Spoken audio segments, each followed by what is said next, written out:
Greetings YouTube. In this video I'd like to introduce these three bicycle tools to you, talk a little bit about why I like bicycles and bicycle tools, and then try and relate that to some kind of philosophical ideas if I can. I'm just going to wave the tools at you and talk over the top of them and illustrate where possible. As you can see, I've got three bicycle tools.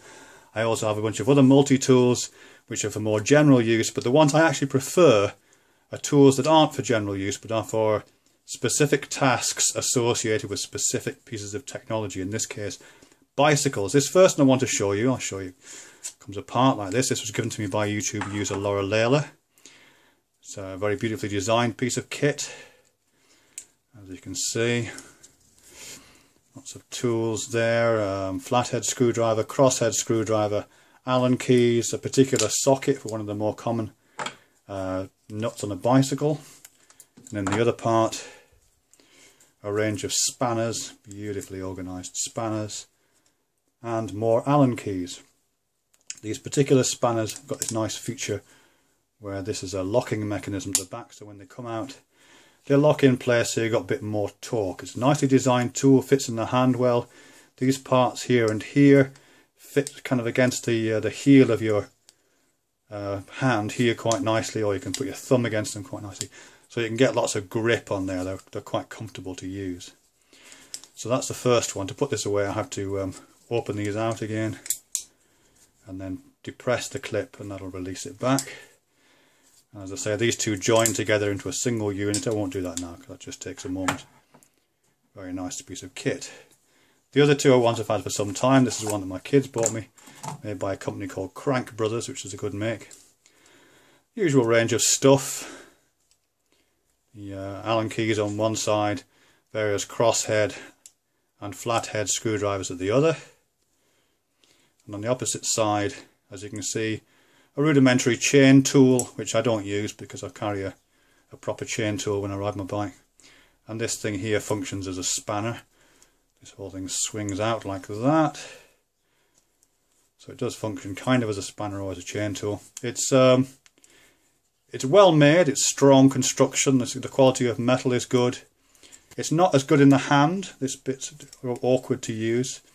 And the Allen keys particularly are kind of awkward to use, particularly the smaller ones. As you can see, it doesn't fold up terribly easily. They're kind of awkward, you know, they don't lock in any of the positions. So, but it's a nice piece of kit, and I have used that quite a lot.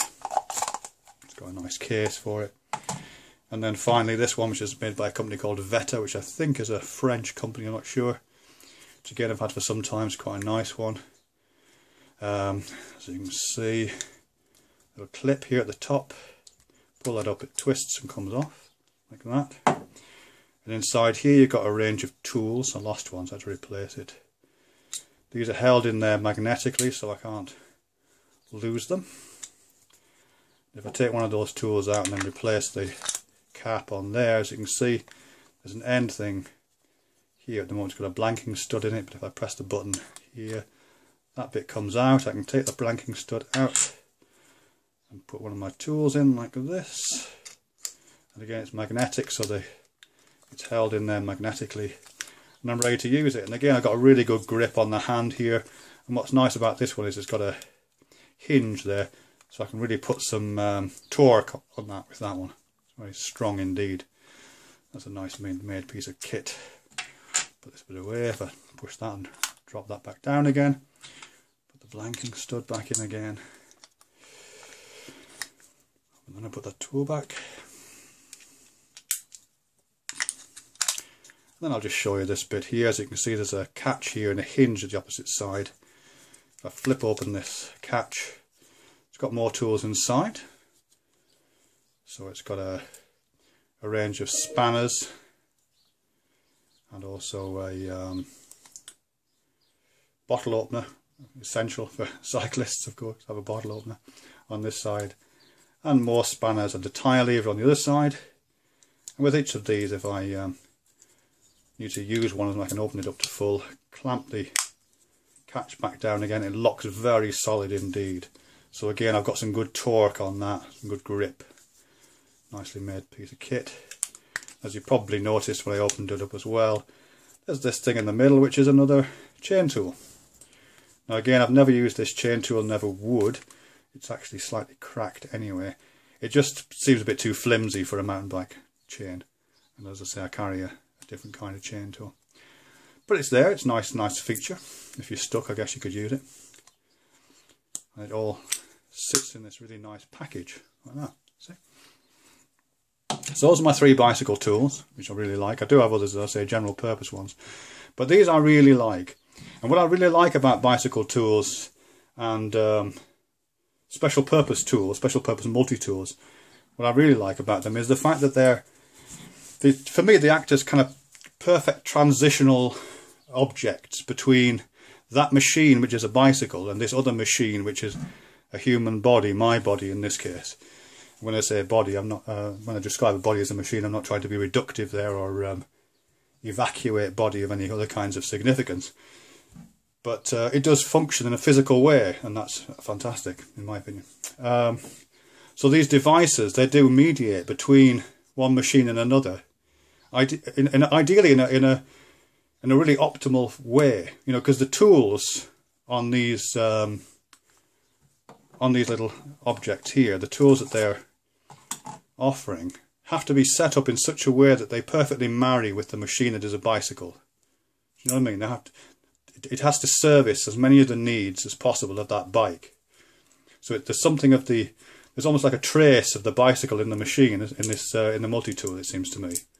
It's kind of represented here. If I found this in the, well, yeah, I guess if I found this in the street, I didn't know what it was, I might even be able to guess just because of the kind of tools that are on it. But at the same time as it has to perfectly match a bicycle, that machine which is called a bicycle, it also has to match this machine, doesn't it? The hand. It has to have all those affordances, which this one doesn't have perhaps, but these two do slightly more. It has to have those affordances, it has to come to the hand perfectly. It has to, the length of these tools have to be just right to offer the right amount of leverage. This thing has to fit as neatly as it can into my hand. When they're tucked away, they have to be accessible to my fingernails. You know what I mean? My imbibed in these nooks and crannies in these machines. Anyway, which I just think is fantastic. And of course, they also have to be optimally light because they're being carried by people like myself who are riding bikes with them. So they have to be, they have that design spec as well. Light, compact, perfectly attuned to both the rider and the ridden. So they just kind of sit there between, as I say, between these two machines. I sometimes think with a few things with these things. Sometimes I think, well, suppose everything else was wiped out and all we had was a bunch of machines like this left, a bunch of transitional objects, mediating objects, and some anthropologist or archaeologist in a million years' time came across this. You know, how much could you reconstruct of both humans and bicycles from this? Probably not much, but it's serving some purpose. You know, it would limit your imagination. It would help to furnish your imagination with some senses of the things that lay on either side of it. You know, the body on one side of it and the bicycle on the other is kind of represented in that, isn't it? Which I quite like. And the other thing, of course, is that it makes me think, well, is it really just these things which are kind of transitional objects or mediating objects? Am I a kind of mediating object myself? Is that what's going on here? Am I fit for my environment in the way that this is fit for the bicycle, fit for the hand? And do I fit the environment at either end? You know, because this has to meet me and meet the bike. Do I have to do similar kind of things? Do I have to kind of meet the physical environment in which my body is lodged, and perhaps also meet the social environment in which my mind is lodged? Is there that kind of a mediation going on? Kind of a mediation between the past and the future almost, and there's this object of myself kind of trying to be optimally designed, or trying to think of myself and redesign myself on the fly to more optimally fit that condition of being between biology and something else, spirituality or mentality or something. Anywho, those are bicycle tools. I love them. I think they're fantastic, just as I love bicycles. Perfectly designed objects, human scale, come to the hand really nicely. Thanks very much.